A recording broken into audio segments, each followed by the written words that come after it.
तर शंकरपाळे किती मस्त झाले आहे बघू शकता। याचंच ही प्रोसेस मी टाकलेली आहे खूप वर्षांपूर्वी, माझ्या मम्मीची ही प्रोसेस आहे तीच मी टाकली आहे। नंतर मग खूप जणांनी फॉलो केला असेल माहित नाही, पण ही प्रोसेसनी तुम्ही शंकरपाळे केले तर खुसखुशीत तर बनतातच, कडक पडत नाही आणि खूप छान परफेक्ट एकदम बनतात। तर नेहमी किलोच्या मापाने दाखवलेलं आहे। तर आता या दिवाळीसाठी ज्यांना जमत नसेल त्यांनी झटपट असं वाटीच्या मापाने मी त्यांच्यासाठी माप घेऊन दाखवणार आहे।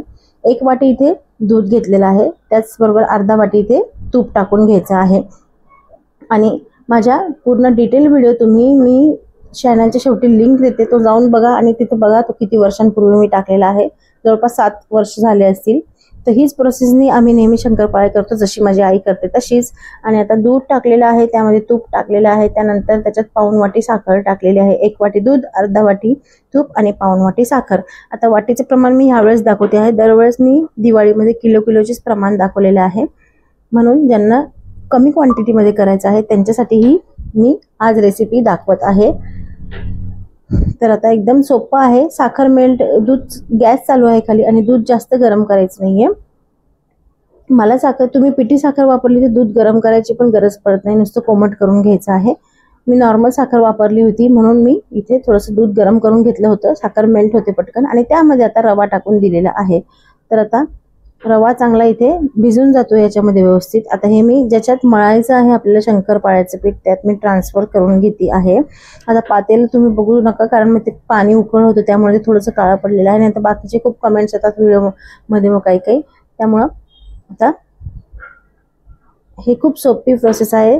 तुम्ही बघा, आता हे ट्रान्सफर केल्यानंतर रवा त्याच्यात भिजला जातो व्यवस्थित आणि त्यानंतर त्यामध्ये बरोबर जेवढा बसेल तेवढा मैदा तुम्हाला घालायचा आहे। अगदी सोपी प्रोसेस आहे, याला माप बीप काही नसतं। तरी समजा मी 2 वाट्या मैदा इथे जवळपास नंतर घातला असेल तर 1 वाटी दूध, अर्धी वाटी तूप, पाऊण वाटी साखर, अर्धीपेक्षा थोडा वाटी जास्त रवा आणि त्यानंतर 2 वाट्या जवळपास मी मैदा घातलेला आहे। आणि जेवढा मापाने पण तुम्हाला नसेल जमत तर सरळ तुम्ही दूध, जेवढं तुम्हाला याचं पीठ तयार होईल असा अंदाज आला की याचं आता पीठ तयार होत आहे तेव्हा तुम्ही मैदा घालणं बंद करा। इतकी सोपी प्रोसेस मी नेहमीच दाखवलेली आहे आणि आज पण ह्या व्हिडिओमध्ये मी वाटीच्या प्रमाणाने दाखवलेली आहे।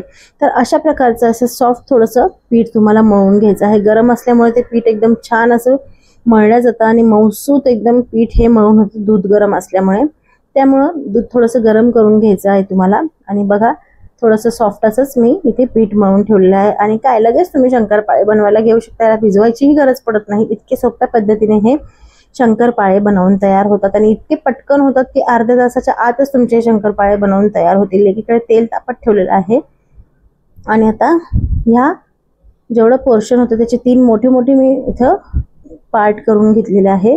आणि त्यानंतर आता शंकरपाळ्याची अशी मस्त अशी पोळी इथे लाटून घ्यायची आहे।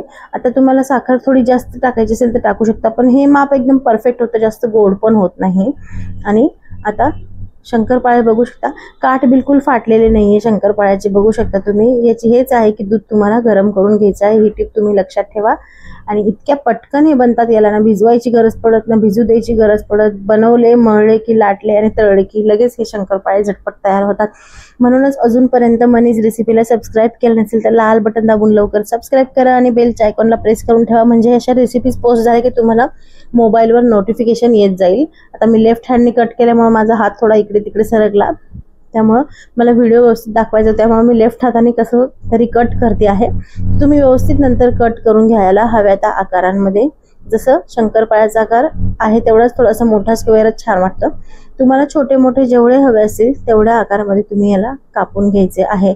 तेल गरम करत ठेवलं तर जसं मी म्हणाले ते तेल गरम झालेलं आहे आणि यामध्ये आता शंकरपाळे लगेच इथे तळून घ्यायचे आहे। पीठ आपण तुपात मळलेलं आहे आणि तेलात शंकरपाळे तळलेले आहे। तुम्हाला तुपात तळायचं तुपात तळू शकता, नंतर पण मग ते तूप शंकरपाळे थंड झाल्यानंतर ते व्यवस्थित लागत नाही खाण्यासाठी, त्यामुळे बनवताना तुपात बनवा आणि तळताना तेलात तुम्ही तळा।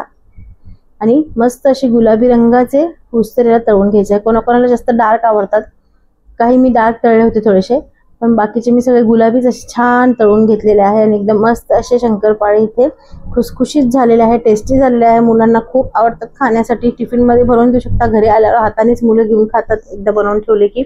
आणि झटपट पण बनतात, कमी क्वांटिटीमध्ये मी तुम्हाला आज हा व्हिडिओ दाखवून दिलेला आहे त्यासाठीच।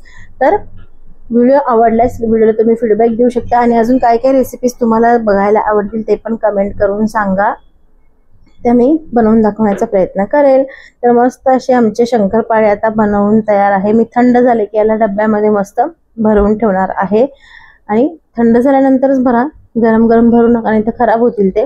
व्यवस्थित याला मी ताटामध्ये थंड होऊ दिलं होतं आणि त्यानंतर मी आता भरून ठेवणार आहे। तर शंकरपाळ्याचा आवाज तुम्ही ऐकू शकता, ते कुरकुरीत असे खळखळ पण वाजत आहे पण कडक पण पडलेली नाही आहे। हीच खासियत आहे, ही माझ्या मम्मीची रेसिपी आहे। तर मम्मीसाठी एक लाईक होऊन जाऊ दे, तिने खूप रेसिपीज छान छान दाखवलेल्या आहे आणि तुम्ही छान छान कमेंट्स पण केलेले आहे जुन्या रेसिपीजवर, ज्या पारंपरिक रेसिपी आहे त्यासाठी।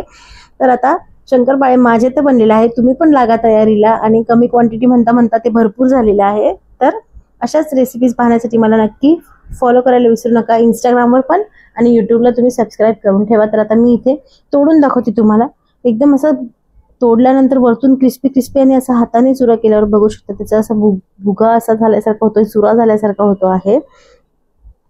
तर एकदम मस्त असे शंकरपाळे तुमचे फसणार नाही एवढी गॅरंटी मनीज रेसिपीची आहे। तर आता मी पण इथे मुलांना दिलेले आहे आणि मी टेस्ट करून बघणार आहे खाण्यासाठी। एकदम मस्त झाले, गरमच आहे थोडे आणि एकदम खुसखुशीत असे शंकरपाळे, गोड एकदम परफेक्ट झालेले आहे, जास्त पण गोड नाही झालेले आहे। तर आता आम्ही एन्जॉय करणार, तुम्ही पण नक्की करा। भेटूया पुढच्या छानशा नवीन वेगळ्या रेसिपी सोबत, तोपर्यंत बाय बाय।